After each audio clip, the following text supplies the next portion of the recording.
Hi, my name is Dr. Daniel Fox. I'm a licensed psychologist in the state of Texas, and a lot of folks who have subscribed to my channel have asked me if I could do a video on anger. So what I thought I would do is that I would make a video on the 7 types of anger. So why don't we get started and we'll get into it, and I've also created a questionnaire to help you identify which of the 7 types of anger you have, and we'll talk more about that as the video goes on. So the goal of the video is to so we all can have an understanding that we all experience anger, but do we all understand it? Do we all know what's driving it and what's affecting it and how we're showing it and what some of those issues that could be associated with it?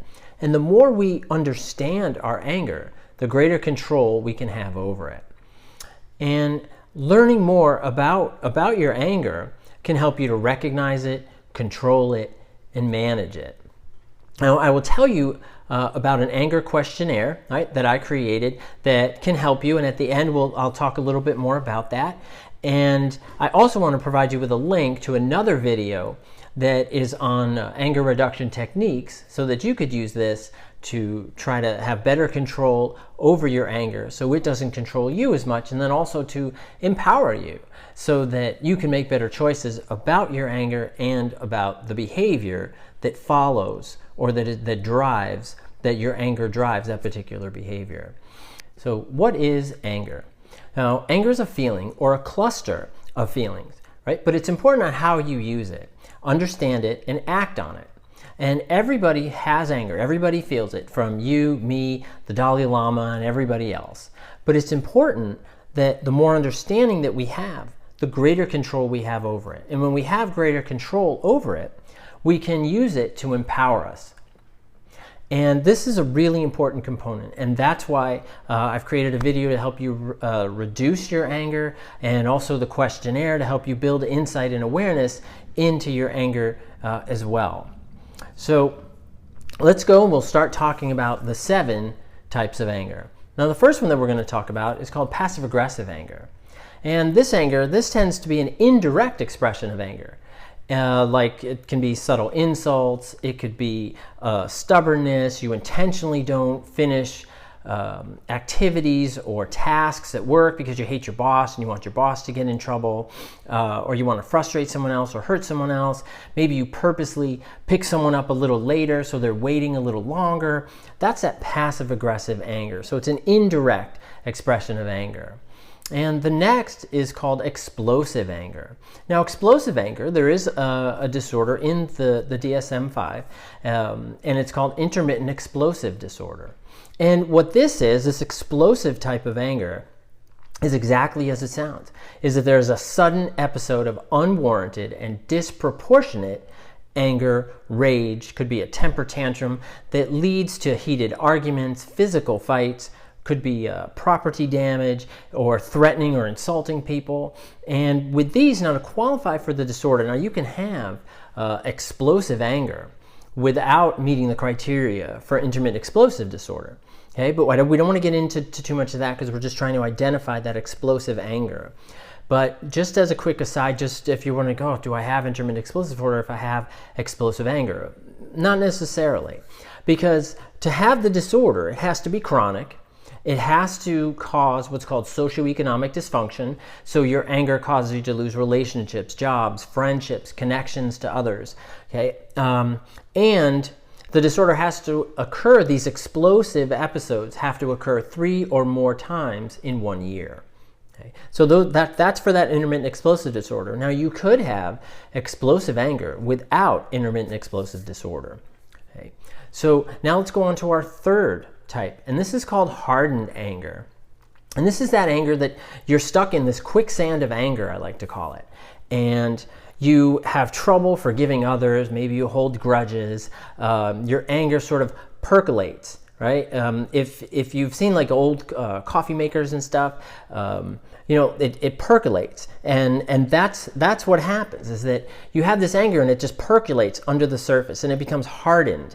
And what happens is that you hang on to a lot of this anger, and it creates a lot of hatred, creates a lot of bitterness, and it's hard to let it go. So you're in that quicksand of anger that is pulling you down, and it's hard to move forward. It's hard to get out unless you know that you're in the quicksand. Okay? Now the next type is called vengeful anger. And continuous thoughts, this is the type of anger that there's continuous thoughts of revenge, how to get back at the other person, or get back at someone for wronging you, doing something that hurt you in some way. This is that vengeful anger. Now the next type of anger is called chronic anger. Now this is anger that you've been holding on to for 2 months or more. And you're angry all the time, and you're angry in general, and perhaps even when you wake up you're angry, and your anger sticks with you all day. Long into the evening, you have very few moments where you're not angry throughout the day, and it's all this anger and all this frustration just underneath, and it's there. You're aware of it when you wake up, you're aware of it at lunch, you're aware of it in the evening, you're aware of it before you go to bed, and it's this anger, this chronic anger that you carry with you, and it's 2 months or more. Now, the next type is called incidental anger. And this can be actually a healthy type of anger. There are healthy types of anger as well. It's not all negative. Okay? So this incidental anger, this is that healthy type of anger, as I mentioned, right? And so you're angry about a particular event or situation, and the anger motivates you, okay, to get you to deal with it. It's this sort of this thrust forward into the situation so that you can change it. Okay? And how do you do that and use the anger as a motivator and not something that distracts you? Okay? So it's not something that gets you off course. It's something that drives you further on your course towards what has angered you. Okay? And it doesn't blind you to solving the problem. Pathological anger, unhealthy anger, blinds you. It causes you to have these provincial views where you're only seeing the anger and your mistreatment and your frustration. Healthy anger doesn't do that. It still allows you to have a greater focus. And this incidental anger is that impetus to drive you forward, to solve the issue or solve the problem. And the last type of anger we're going to talk about, this is empathic anger. And now this is also a healthy one as well. And is that you're angry on the behalf of someone else.